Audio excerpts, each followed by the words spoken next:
Hi guys, so as you know, I am an event planner and I'm here with Alexander Michael Gittens, and he says today is my show, but I'm not a podcast host, so we're gonna see how this goes. But I wrote a few questions to kind of grill Alexander on business, relationship, and some hard questions. So we're gonna see what he has for us today. Okay, so hang on. You're gonna grill Alexander? I am. And when we had our pre-interview, I was like, Amber, please don't talk about relationships too much because I'm gonna have to put my business in the streets, but you're gonna grill me on that. Just a little Oh bit. my goodness. Okay, I'm ready. Just a little bit. I am ready.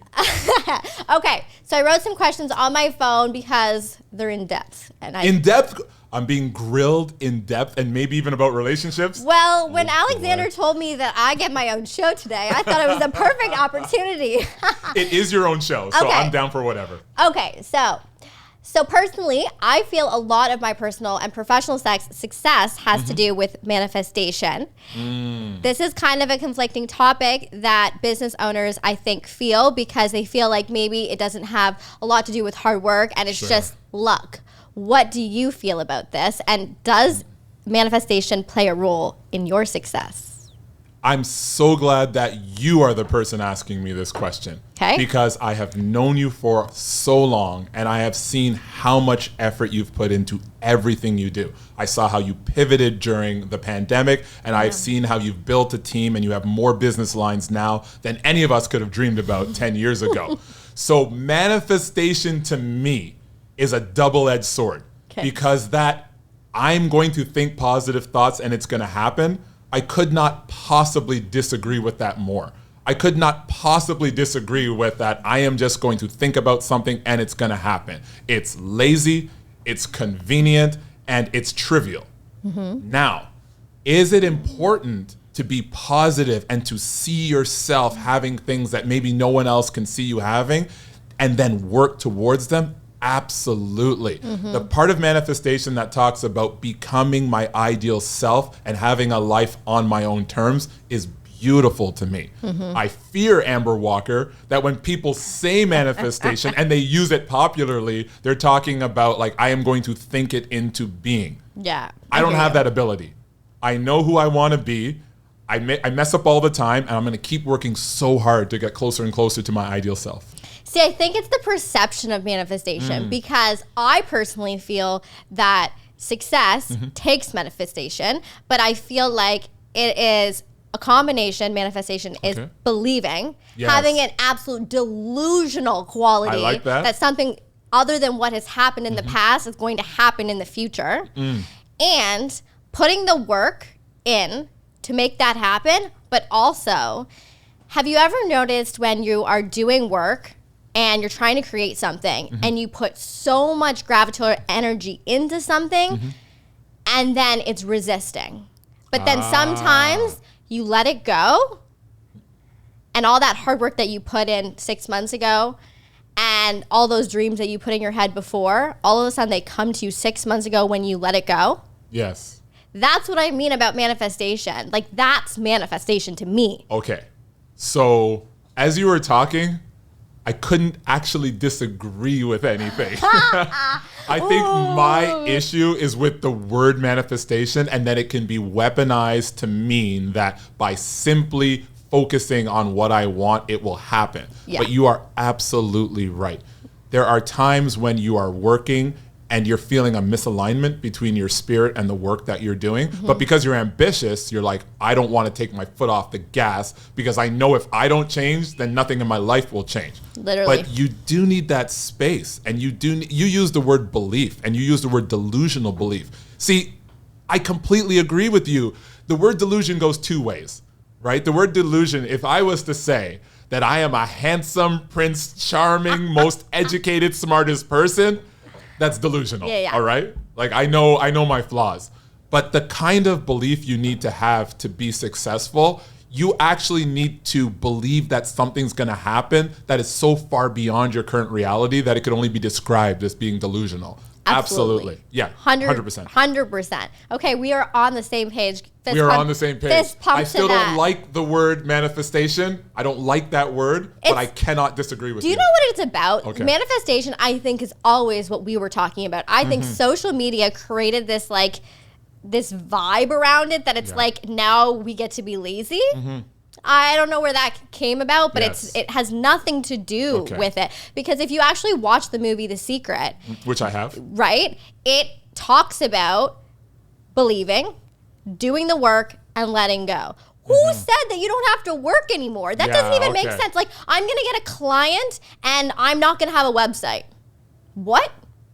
That doesn't make any sense to me. Like, maybe that could happen in some far off world, but like, you have nothing to sell yourself with. Like, that doesn't make sense. Can I ask you a question? Okay. Because I know this is the Amber Walker podcast, but you just touched on something which I really want you to talk about. And you were talking about how you are going to have to work to get what you have, to get what you want, to make your dreams come true. But when I look at your social media and I look at what you do for your clients, I tell you all the time, you and Bradley should have a reality show because everything is so beautiful. Everything is so perfect. It's literally a fairy tale the way that I get to look at you online. But I know, I've seen you. We've sat down and we've had lunch and talked about these massive pitches and proposals. I can't even say the name of the companies because obviously you're still working with them. But I'm talking about like Fortune 10 household name billion-dollar companies that you've been putting together proposals for, throwing your whole heart into it. What do we not see about Amber Walker? What behind the scenes are we not seeing that goes into making your company and your team everything it is? So I think what is not seen, and it's hard for me to like articulate and to show the world, is how much work it has gone into creating Amber Walker events. I started my business when I was 20 years old, just a wee baby. 3 years ago. Love you for that. And at the time, at the hype of like social media, it was all about faking it till you make it and showing the best parts of your business and showing a very glamorized business. And so that is what I kind of put out to the world. But now in this age, I want people to see how hard it was. And that was like the sleepless nights, the sacrifices that I made, the fact that I had no money to start with. Like I literally, that's the truth. It was really challenging to start and have that delusional belief because I had so many people tell me, what are you doing? Get a real job. And that comes from friends, family. It was hard work. And I can't even tell you how many times I cried myself and thinking, did I make the wrong mistake? I quit my 9-to-5 job. Did I should I stop what I'm doing? And getting burnt out. Like burnout is a real thing when you're an entrepreneur and you're like trying to always reinvent something. Absolutely. Because like, for example, for the pandemic, like you had to be able to pivot in order for your business to survive. And so that was like a real thing for me. And actually that's what led my business to expand to the US markets. Because if I didn't do that, simply we just wouldn't be where we are today. It wouldn't exist. Like so many event planning companies simply just went out of business. Yes. So I think that that's what's not seen. And honestly, the hard work that I put into being, is it me? Is it not me? No. It's probably a client. Just kidding. Oh my gosh. I'm just kidding. Anywho, so I think people don't see the sacrifices that goes into starting a business. And I think that social media has made it so glamorous to start a business, but what goes into it, can you actually do it? I want to dig even deeper because when you talk about hard work, I remember you going through these times and I remember that you were not getting support from family and friends and basically everyone thought you were doing the wrong thing. But now I see you on social media, you are on a yacht with your publicist in Miami, hanging with billionaires. Do you think that anyone truly knows what kind of family, what kind of town you came from? Amber, have you always been a big city glitzy girl? This has to get up. People need to know how much work went into what we're seeing here today. No, so I grew up in a very small town. It's called Petrolia. It's up in southern Ontario, tiny little town. And I plopped myself in Toronto when I was 17. I graduated high school early, which I did on my own account because I wanted to fast track to basically going to school for special event planning. And honestly, how I got into event planning was a lot of hard work too.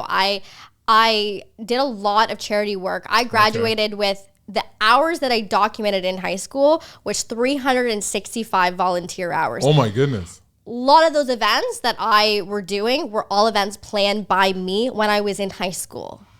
So like I truly learned by like failing and doing things that were like that I loved, but it was things that like was what I'm doing right now.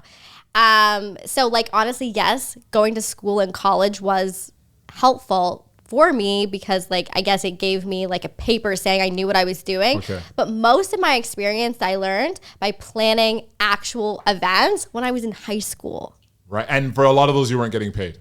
No, I didn't get paid at any of them. Okay, so Not these one. 365 hours, you didn't get paid for one of them. No. See, but that's what I'm talking about. Yeah. People who like to weaponize the word manifestation, they're not interested in doing 365 hours, doing dozens of events, planning the whole thing and not getting paid. That's not the manifestation they're talking about. No. They're talking about sitting on their couch, seeing themselves become an event planner. But what I am hearing, Amber Walker, on the Amber Walker podcast, is before you even made a cent, you had already put hundreds of hours into actually doing things, failing, and then moving to a city with 6 million people from a city with 6,000 people where you didn't know anyone, you didn't have family. Correct me if I'm wrong. That sounds like a lot of hard work, sacrifice, and self-belief. It was a lot of hard work, and I knew that if I wanted to be the best, I had to learn all the ins and outs of event planning.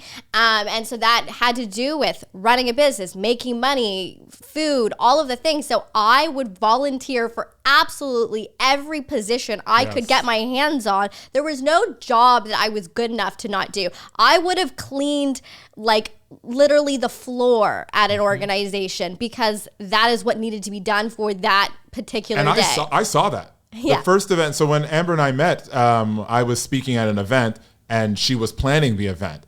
And I remember it was you and Bradley. The event had so many different rooms, so many different speakers and all of that. And it was chaos from the organizer. The organizer didn't have a budget. They didn't keep the people in order. And I remember you just took over. And this is probably, Amber, what, 10 years ago? Yeah. 11 years ago, you just absolutely took over. And my business partner, neighbor, and I, we were looking and saying, wow, she's incredible. Like, she's got to be this incredible professional and all of that. But that was still at the part of your life where you weren't getting paid what you were deserved, still doing events for, that's incredible. See, I know I'm on the Amber Walker podcast, but I need the world to see what success looks like up close because no one was there, just you and Bradley during those hours when you were basically like stapling things, folding things, sending out invitations, blowing up balloons. Yeah. That's fresh out of school, fresh business started. And I remember that organizer contacted me and it was chaos. And I had no choice. I was like, first of all, I can't walk into an event and like see things like going wrong and not be able to have to do something about it. Like I can't. It's just so yeah, I had to step up to the plate. And I mean, it was an amazing event because I met you. Okay. I feel good about that. And I'm so lucky because you actually reached out afterwards and we started a wonderful relationship. I think we connected over a proposal first. So you had a proposal that you were doing and you were looking for some advice. Oh. I looked at your proposal and I'm like, she doesn't need any advice. I'm looking at this and I'm like, look, you're just being nice to me and we're having a coffee and we're just talking, but you were already well on your way. And I also have to mention, you've hired me before as well. And so you were doing a conference and you hired me to go way up north and speak. And so it's been a wonderful relationship because I've seen how hard you work, but then we've also worked together as well. Yeah. And by the way, if I can just Yes. say, you are an amazing speaker. Thank you, Amber. My clients were literally like, I remember there was a standing ovation. He closed off the event. You closed off the event. And it was like epic. And Thank I you. remember literally my attendees in tears Really? from your story. Okay. Because I was in tears. Bradley that's- was in tears. Because I didn't really know your story until that day. And I don't think I know fully everything. Sure. But the peak moments, the hardest moments, I could relate to. Thank you, Amber. That was so much fun. And then Kristoffer and I, we drove up there. How long does it take to drive from Toronto to where we're at? It was like 3.5 hours. 3.5 hours. And it was just wonderful. And you did a great job. So thank you for hiring me, Amber. Amber's actually my boss.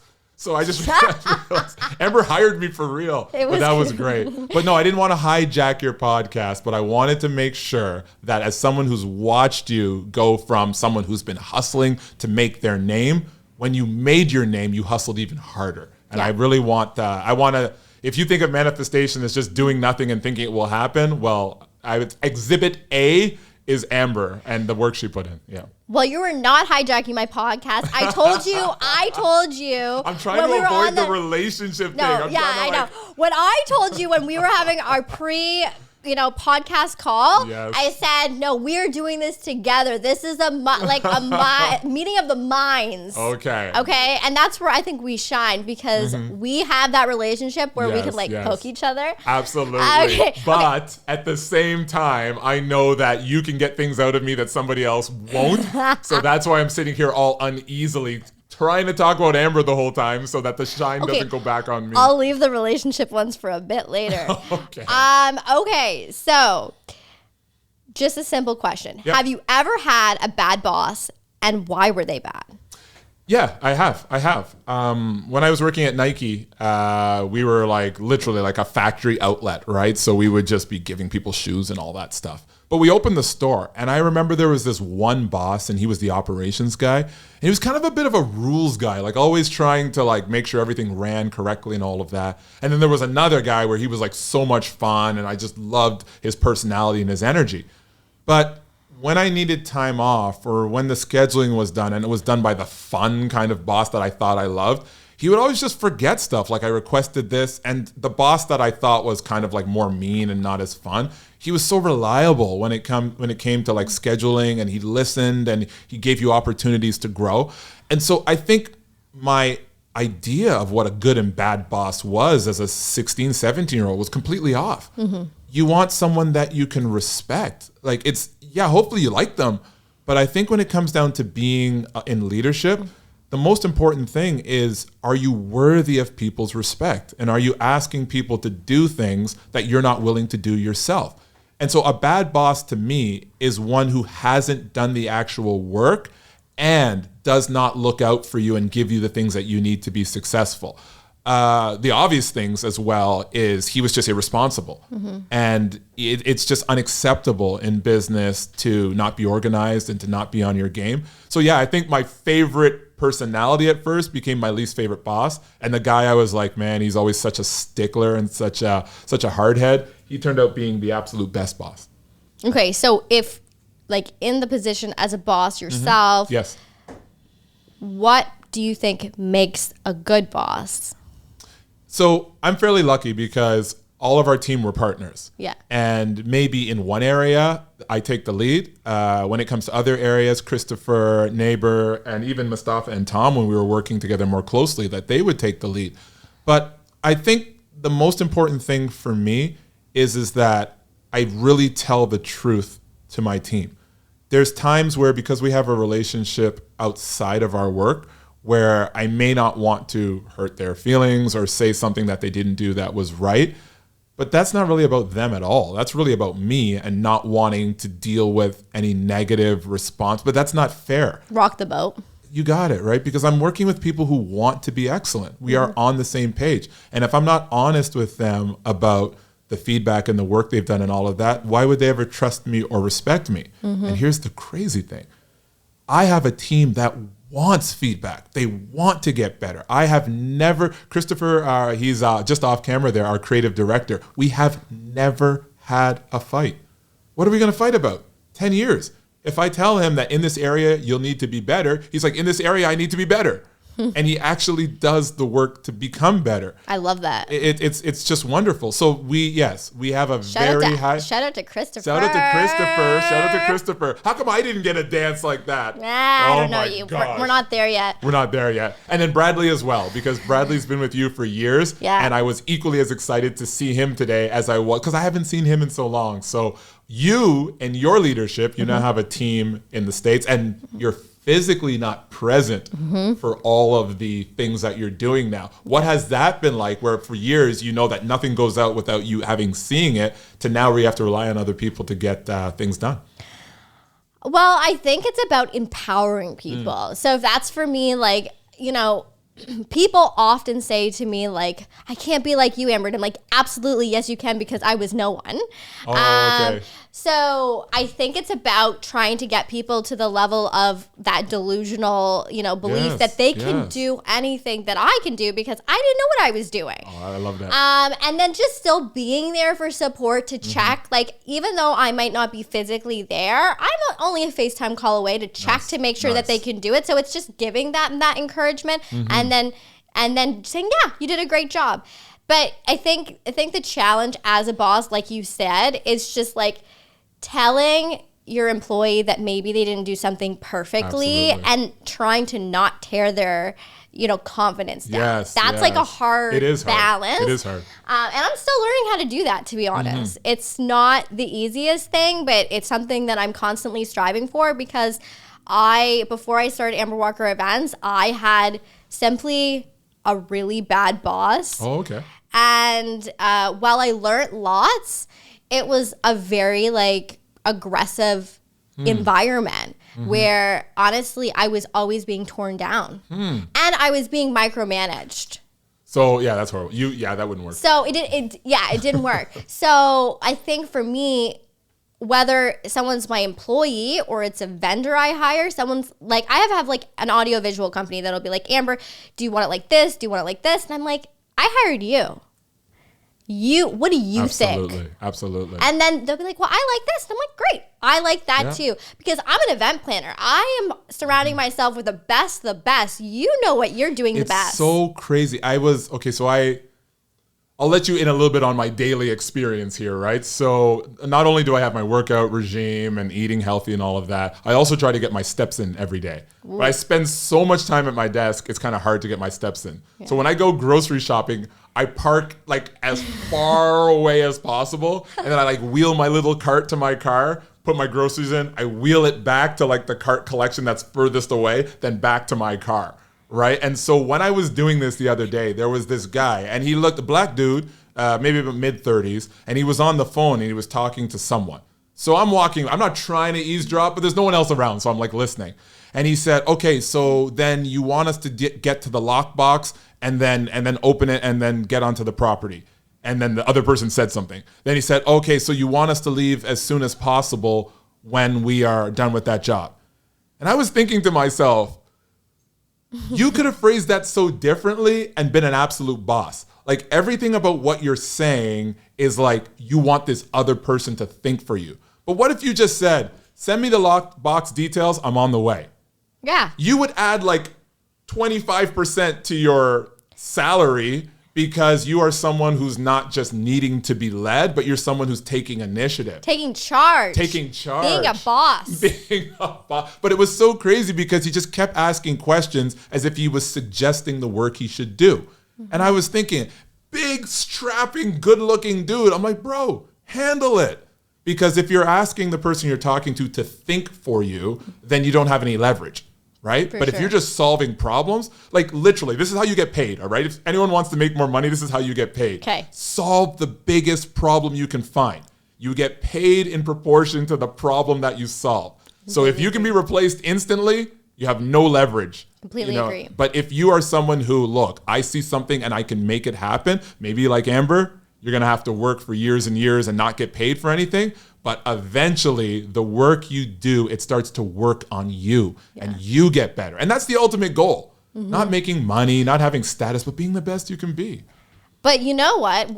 Going back to what I was saying before, on the other end of that conversation or that person on the phone, yes, a boss could have not been empowering their employee 100%. to be that person. 100%. So now they're like scared to make any decisions at all. I'm so glad you said So like that. it's like take the training wheels off, encourage your employee, which is going to be so uncomfortable for them at while. Yeah, They're yeah. actually going to be like, but you're not helping me. And I like Yeah, I had this you're right. conversation with Bradley all the time. Shout out to Bradley. We love Okay. him. We do love Bradley. I say to Bradley, I say, let's go. You can do it. And he's like, I'm not you, Amber. I said, you have every skill to do what I can do. I see you do it all the time. Absolutely. And it's just like it's my job to empower my employees. That's my biggest strength because I can't be everywhere at once. It's so true. You It's know, so true. as a boss, that's, It's amazing what encouragement can do. I remember when I was in college, our family were not very wealthy at all, and I had to go to college where I could live for free. And I was living with my aunt, and she was on the west side of Windsor, which is like the wrong side of the tracks. And the room I was in was like an attachment to the house, so it was really poorly insulated, and there was like an ant problem, and my mattress was on the ground. And I remember like just being afraid of ants crawling on me and all of it. It's amazing how quickly you get used to critters, right? But I just remember thinking, so not a country boy. yeah. I don't want ants crawling on me, Amber.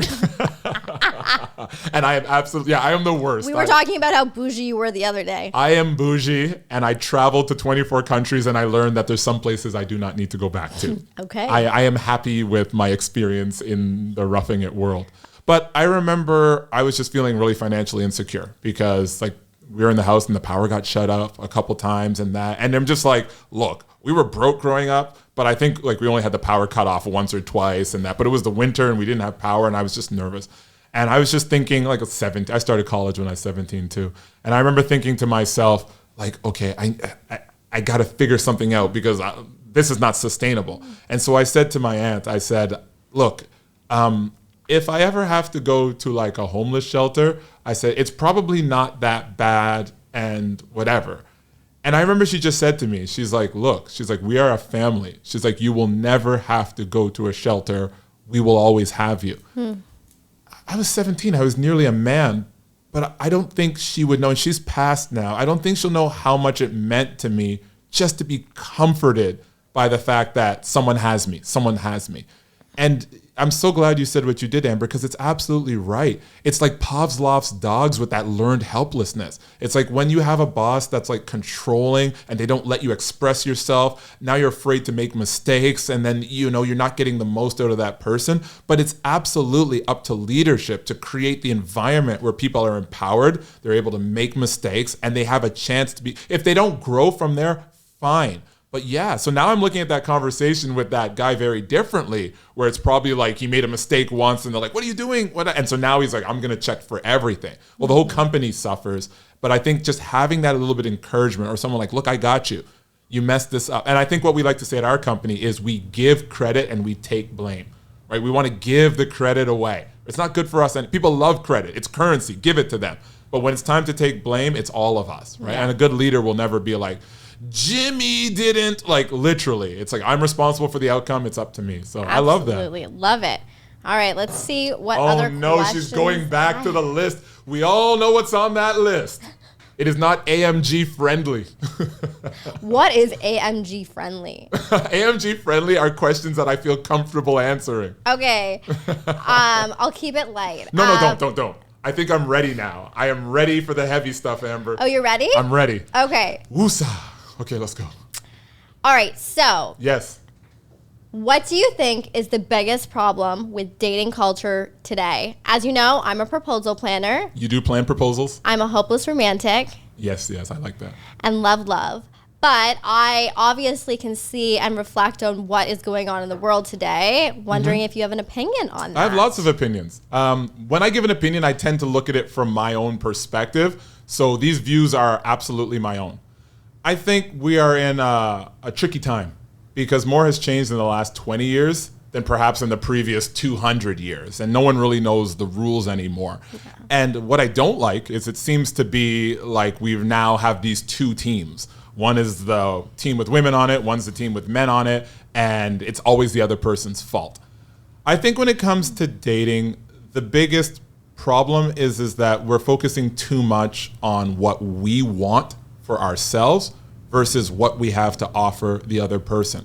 And it manifests itself in two ways. The first way is because I have great self-esteem and I think I'm awesome, now I expect everyone in my life or everyone that I'm dating to look at me and be like, you're awesome, I'm gonna do everything for you, you're great. When my parents met, my dad was trying to get his grade 13 so he could go to college. He was 20 years old. And my mom approached him at church and was like, hey, we should go out sometime. And my dad, he's hardworking, but he wasn't a really strong student. So he told my mom, I absolutely want to go out with you, but I got to really focus on studying. And she was like, well, you've got to eat, so I'll cook you something and I'll bring it.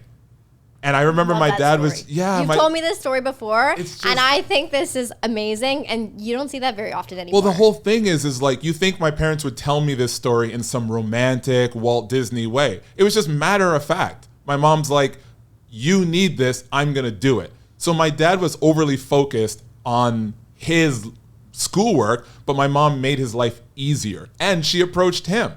And I know, and I want you to answer the question too, and I'll get back to it, because I know your parents were very similar, where there was times when, both parents were working and they supported each other. Talk about that, because I think that's lost as well, is like, look, we're going to build something together that's bigger than either of us. Yeah, I mean, I think always the narrative in my household growing up was, they were a power couple together. My dad, when he had my brother as a baby, he said, I want to quit my job because I think this company is going to go down. And I want to start my own business. And my mom said, with her newborn baby with no money and no savings, let's do it. Yep. So she believed in him right off the bat. Nice. And before that even happened, she put him through school, and she was a nurse. Wow. And he went back to school to basically be a mechanical engineer. So they needed to have income because they had my brother at this point. Wow. So my mom was a nurse, and I think at just part-time, my dad was a garbage man. Okay. And so if you see how successful he is today, you wouldn't believe that he was a garbage man. Absolutely. But my dad always said to me, I will do any job. Nice. And if I lost my job, if I lost my business tomorrow, and I needed to support my family or my kids or my wife, I will work at McDonald's and flip burgers. Beautiful. People think that they're so way too good to do something. Yeah. So I think I admired that my mom supported my dad. I love that. Even at his, I guess, in his come up. I would call it the come up. It was. And then when she eventually decided she hurt her back when she, when she was nursing. So when he started his business, she decided to support him, and she did all the administrative thing, and they became this power couple and built this company together. And honestly, they couldn't have done it without each other. When I looked at that, they couldn't have. Because he could not do that nitty gritty, intricate numbers, talking to people on the phone, but he can sell like nobody else. Oh, so they complement each other. He can make shit happen. He can get it done. She has the attention span to follow through with things, and he doesn't. So I think that was such an amazing thing for me to see, that I believe relationships are about raising each other up. And I think right now there's a lot of, well, do this for me, and you should do this for me, and all of these things. And I think it comes from both ends, opposed to being like, how can we figure this out together? How can we build a life together? When I was getting serious about dating, I did what I always do. I wanted to understand it. And I started reading these incredible books. Esther Perel has to be one of my favorite authors that talks about relationships. Why am I reading books about marital relationships and marital counseling when I'm single, I've got no children? And because it's so important to me to have good relationships in my life. I want to understand what's important. Yeah. And the thing that I always told myself that I think might be a little lacking in today's dating age is, am I my type's type? Right? Ooh, am I? Deep. Yeah. And it's not supposed to be deep. It's supposed to be reflective. Am I building myself into the type of person that will attract what I think I want? Because let me let you in on a little secret, Amber. In life, you don't get what you want. You get what you are. And in life, you deserve what you tolerate, right? So I need to build myself into the person that would be attractive to the person that I am looking. So then now everything is my fault, where I spend my time, my energy. And when my goddaughter came into my life and she started using my phone, it's so cute. She'd be on my phone. I'd get an important text message. She'd flick it away and keep being on my phone. I just told myself, I don't want one image, one word, anything in my phone that can come across her little mind that I wouldn't be proud of. And then I was thinking to myself, okay, yes, it was a beautiful child that made me think this way. But then I said, I don't want anything on my socials. I don't want anything with my name on it. I don't want one word that comes out of my mouth to misrepresent who I want to be. I want everything I say to be aligned. And sometimes when you see people and their habits and who they hang out with, they're wondering why they get certain outcomes in their life. But the standards they have for themselves are so low, and the standards they have for everyone else is so high. Yeah. And so for me, it's not about I get what I want. I get my standards for myself. And it's always about attraction. And the thought of growing a family and having a beautiful life, it's a story of sacrifice and support and provisioning and protecting. It's not a transaction about getting what I want. So I'm very fortunate, Amber. I have a lot of very wonderful women, knock on wood, because I don't want it to stop, that have been willing to hang out with me and see what I'm all about. But I'm only ever looking at one thing. There's only one deal breaker for me in dating, and that is, can I see us building a beautiful life together? And the moment that isn't true, it's like, you are not wrong, I am not right. But anything less than what your parents had and what my parents had, I'm not interested in. Okay. So you have a type. This is a very... I have a type? You have a type. Yes, I like women.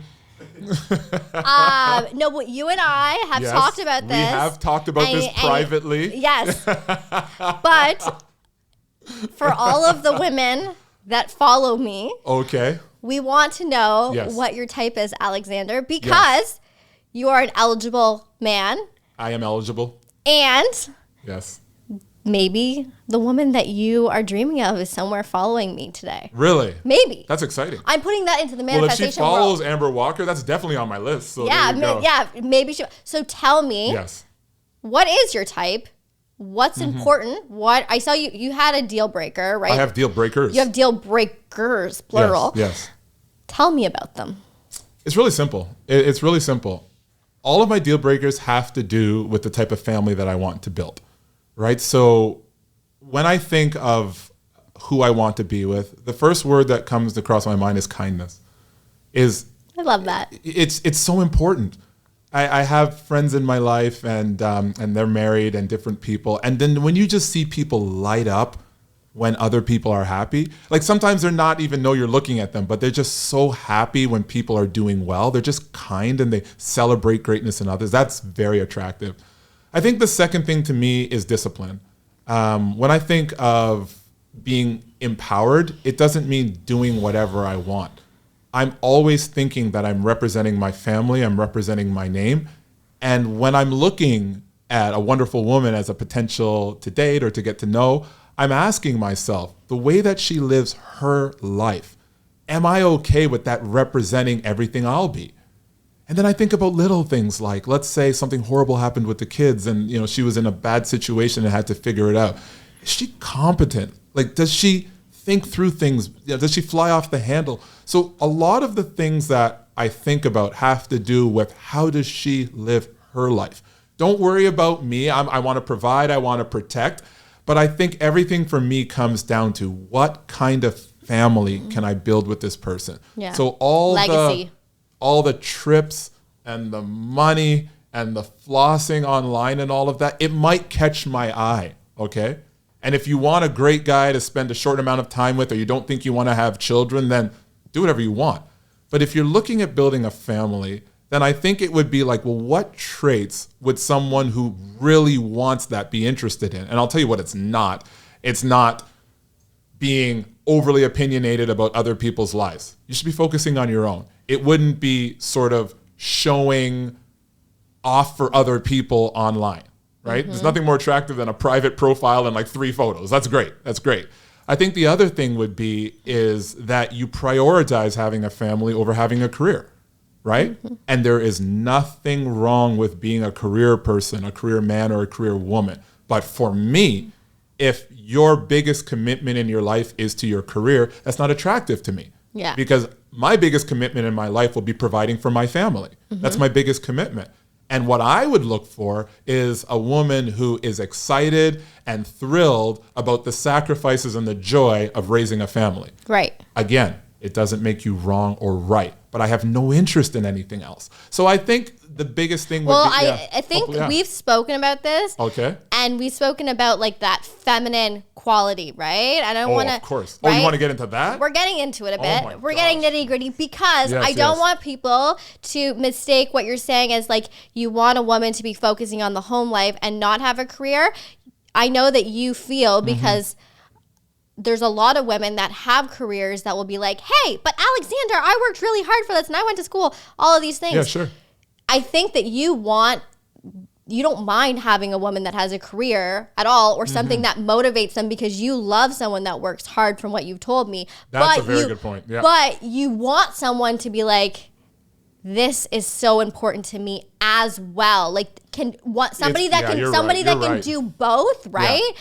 Because I think that people are trying to go too much to one side, like you can only do one or the other, when I think you can do both, but it all depends on like prioritizing those things properly. I want to be careful here because I am speaking to you and I know you. I know you very, very well when it comes to relationships. And Amber, I just want to say, you might be the most truly balanced person that I know, the most truly balanced woman. And that's why when we were earlier in the podcast, I wanted to make sure that people see how hard you've worked, because if they just follow you online or look at what you're doing on television or with your brands, your multiple brands now, they might think, oh, boss babe, all of those things, you know, and that's not the energy that I get from you when we're sitting down and talking and it's just you and I. And when it's just you and I hear about your heart for your family, how much you hurt when they're not doing well, and how much you have been the glue, the Band-Aid. You've given them the benefit of the doubt how many times, and how there's been times when no one's been on your side and you still pulled yourself up. I get to see that. Yeah. And that means a lot to me because I'm thinking, okay, when Amber does get married one day, I know that she's going to be with a guy who is getting someone who is resilient and they are strong and all of that. But on top of that, when I speak to you, you talk with glowing admiration for the type of mother you're going to be and the type of life you'll have with your children and all of that. So most people cannot do both the way that I've experienced that you talk about it. Because at the end of the day, life is about trade-offs and it's about priorities. And if you are dating me and you're leading the conversation with how much you love your career and all of that, that is absolutely fine. But the only reason for me to date someone at this point in my life is because I want to start a family with them. Yeah. And so if all of your conversation is about how proud you are with your job and all of that, I'm not getting to see the qualities that'll actually mean something to me, which is sacrifice and loving your family and doing all of those things. So I think it's hard for women because there's so much pressure on them for them to do everything. Yeah. And it's just not fair. That amount of pressure is not fair for anyone. I think the most important thing is that at each stage in your life, you're mindful and you think about what is the most important thing to me. Mm-hmm. Maybe when you're 25 or 35 or 45, those things will change. But just because you spent so much time building yourself into an awesome career person, it doesn't mean that age 35 or age 45, when you're looking at your life, you're saying, I want my legacy to be what I was able to do for this company and making money. You might say, my legacy is a beautiful family around me, and if that means I have to sacrifice what I've built to do that, fine. If I am able to do both, great. But if you're asking me what I'm most attracted to, I don't need someone who can do both. That's not important to me that they can do both. Okay. The hard work, the sacrifice, and the discipline that you get from building a career, that's awesome. Yeah. But they could be hard work, sacrifice, and discipline for working with children or working with wildlife or animals. Like I just need to see those traits. Yeah, whatever it is hard work. That's it. It doesn't. Yeah. But when we say a career, you're not saying they can't work or have a job, but you're saying not that that's not their primary focus. That's what I'm saying. Yeah. And it's not even that it's not their primary focus. It's like if you define yourself by your career, and that's the number one way you define yourself, it's going to be a really tricky transition to being a primary caregiver. Yeah. Because with children, especially when they're young, it's a very selfless thing. Like there's a lot of sacrifice, and you don't get a lot of accolades, and you don't get promotions and all of that. And like I'm saying unapologetically, that's the most important thing to me. Okay. So if you have a different priority, that just means that we're not a great fit. But that's okay. Yeah. Who would have me anyway, Amber? Like, you didn't ask that question. Who would have me anyway? Wasn't it a few years ago you were like the most eligible bachelor in 2018, Toronto's most eligible bachelor. That was me, yes? Yeah, I remember. So I'm just saying. Yes. It exists. You are a hot commodity in this city. I appreciate it. But you know the cool thing, though, the best thing about Toronto is that when I do make the time to actually date, because that's my biggest issue.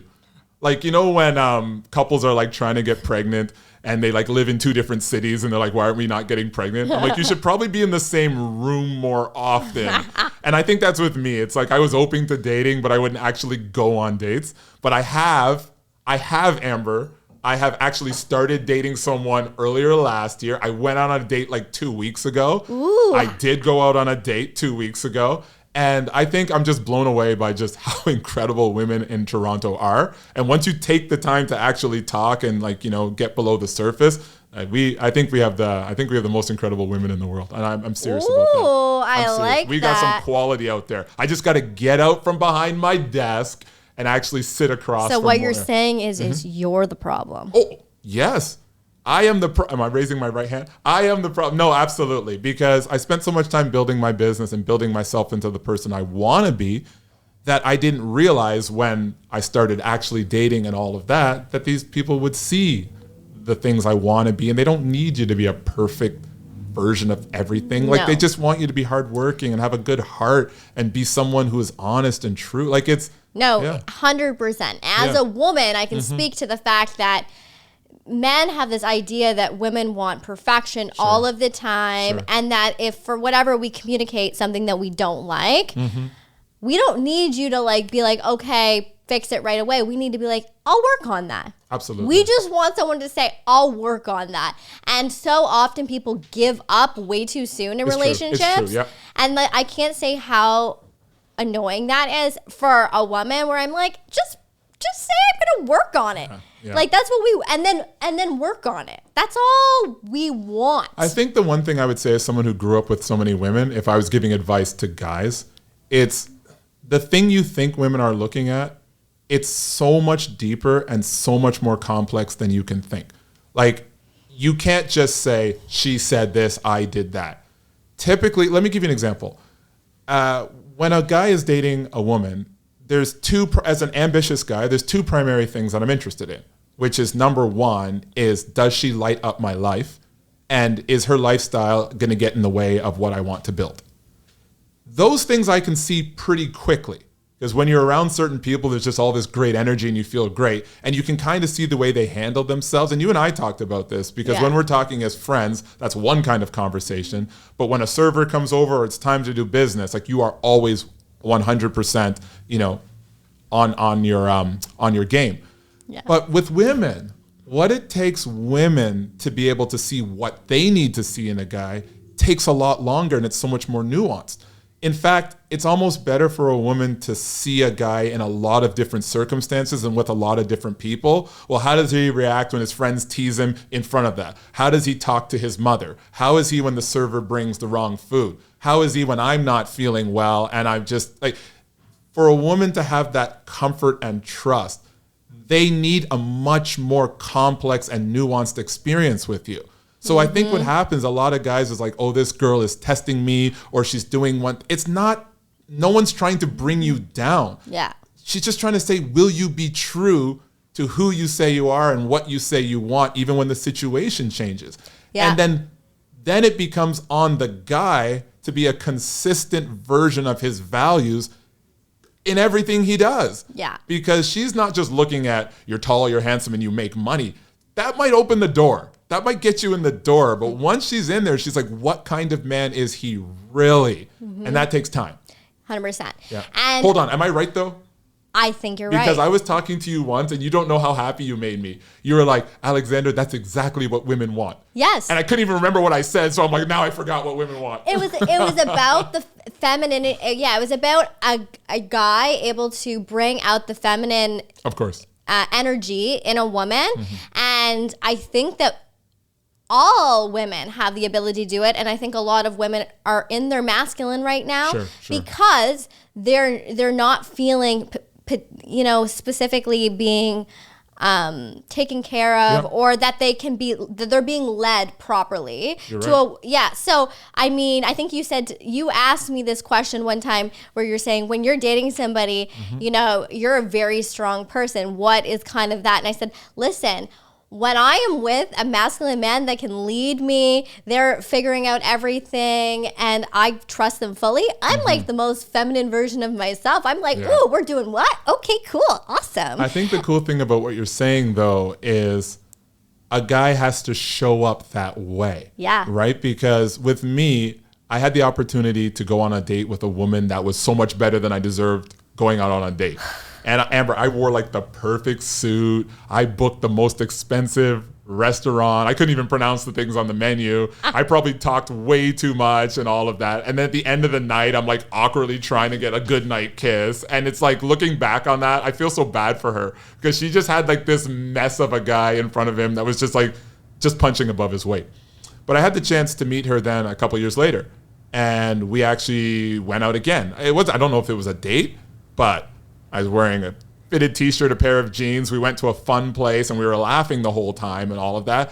And at the end of the date, she laid one on me, Amber. I got a little smooch. Ooh. And I was thinking to myself, whoa, hang on. When I put all that effort, I didn't get any kind of like vibe. But I realized it wasn't the effort I put. I was not being myself. I was nervous. I was pushing too hard. I wasn't actually just enjoying my time with her. But when I was a little bit older and a little bit more, perhaps a little further in life, I was just happy to hang out with her. And I wanted to take her to a place that I like going to. And I wanted to laugh and whatever. Love that. I was just having such a great time with her. And then she became who she needed to be. So it was my energy and my approach. Hey, by the way, we're going right back to manifestation because remember when I was saying manifestation, working hard. Yes. Believing with what you wanted and then letting it go. 2 years later, you stop caring so much. You let your guard down. You let go of that control because when there was the control, went into it. Woo!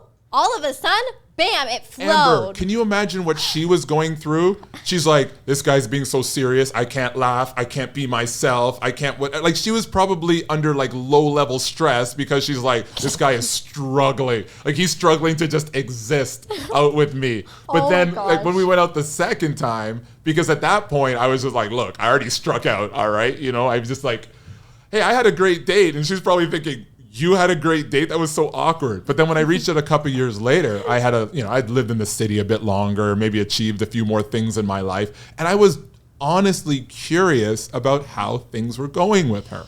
And so the energy I gave off was like, what are you up to? I was genuinely curious about her life. That brought out everything. So yeah. I'm always going to be someone who blames men first because I actually believe that men should be the leader of their household. Yeah. So I don't bend on that. I could care less what's popular.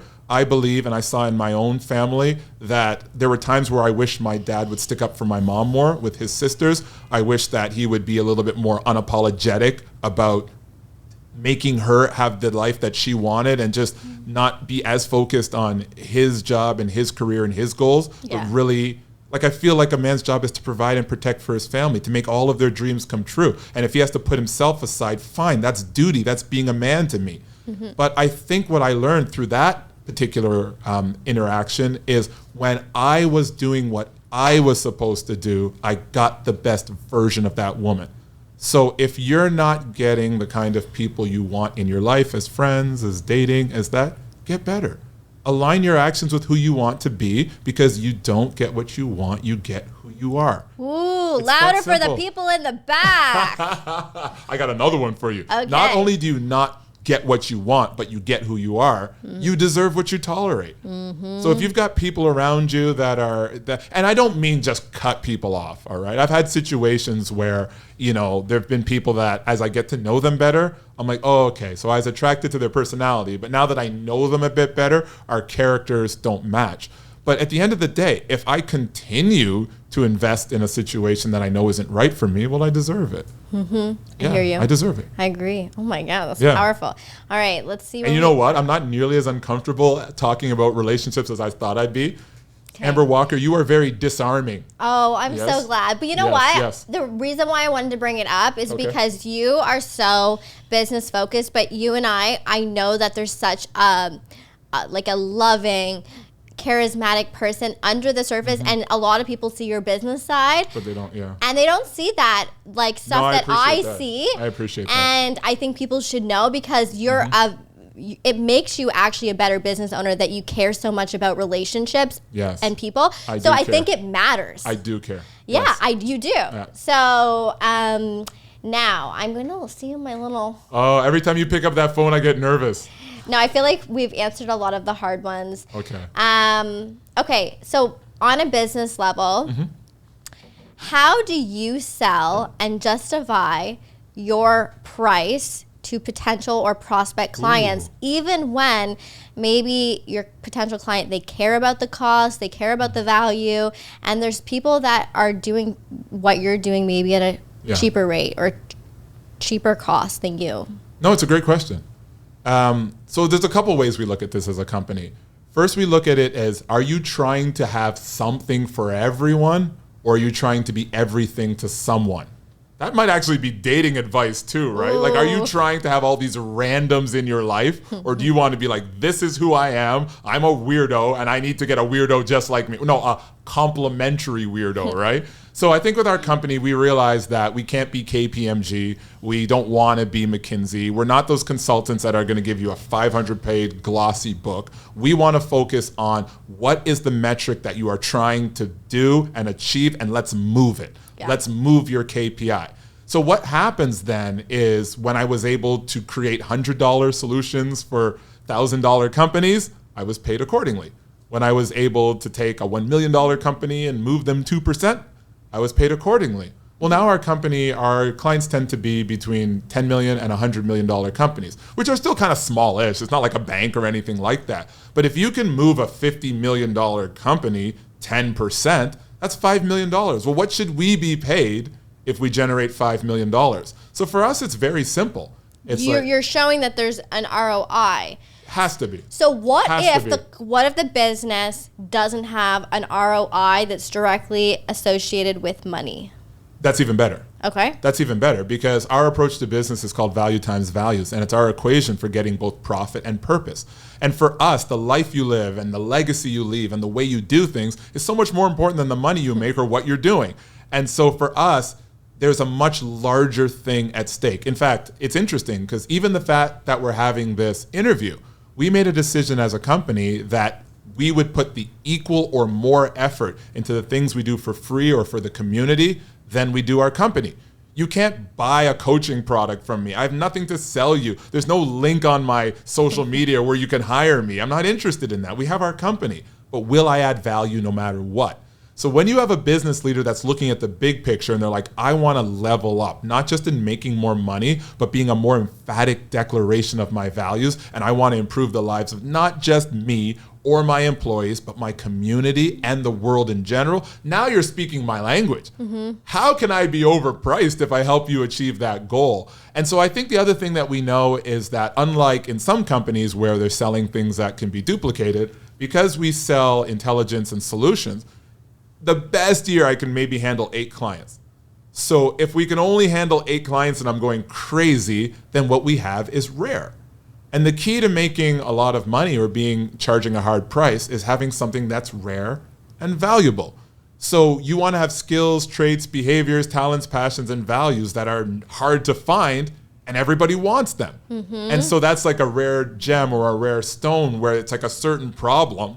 They can't think of anyone else to fix it. And that's another way. So if you can solve very big problems that nobody else can, you can just charge a lot of money. And I'm not saying we charge a lot of money, but yes, we expect clients to gasp a little bit when they hear the price. That's a good reaction. Okay. It's good for them to be like, oh God.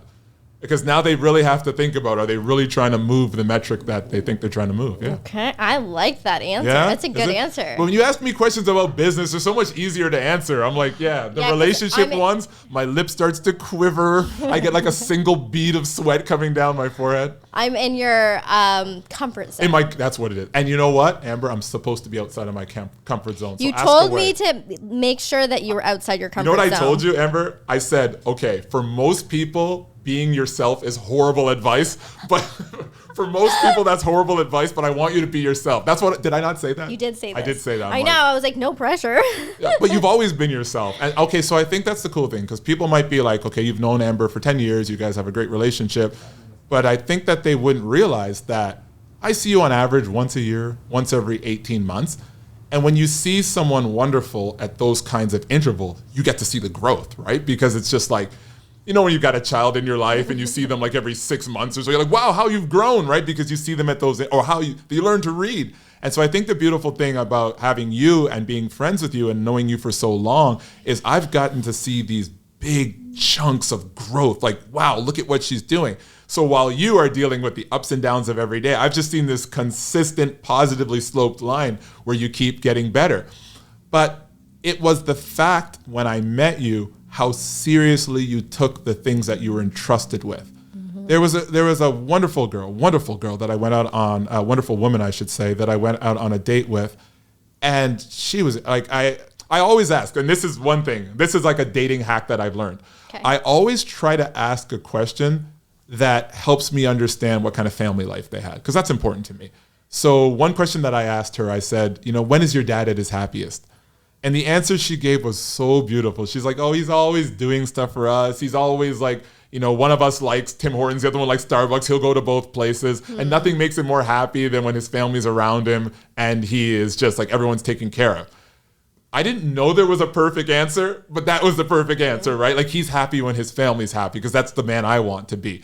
But at the same time, it's like when we started talking about her work and all of that, and she has a wonderful job, but she was just kind of like, yeah, you know, I'm kind of just punching the clock. And, you know, like at this point in my career, I don't really want to work too hard and they can't fire me.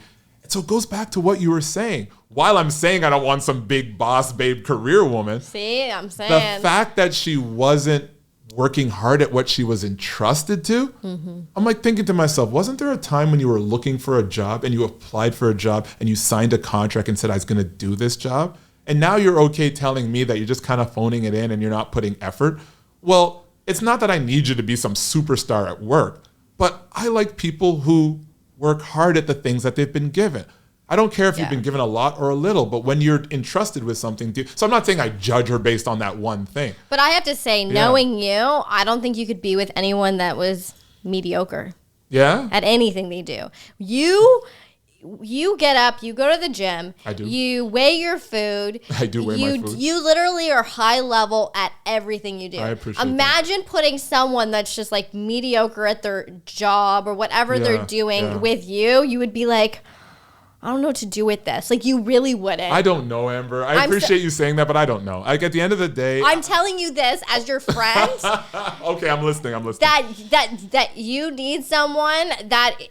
like actually believes what you believe, which is excellence. Yes. It's what your team believes. It's what Kristoffer believes. It's what neighbor believes. You just sat here, talked to me about everyone here wants to be on the same level of excellence. It's true. So then now you're going to get someone in your life that doesn't believe that? No, different value. No, you're right. Okay, so that is absolutely right.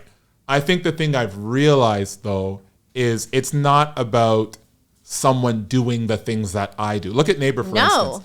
Neighbor never wants, Neighbor's my business partner. We've been business partners for 24 years. When I was going through the legal system and I owed millions of dollars, she was the one who invested in our company, and without her, there's nothing.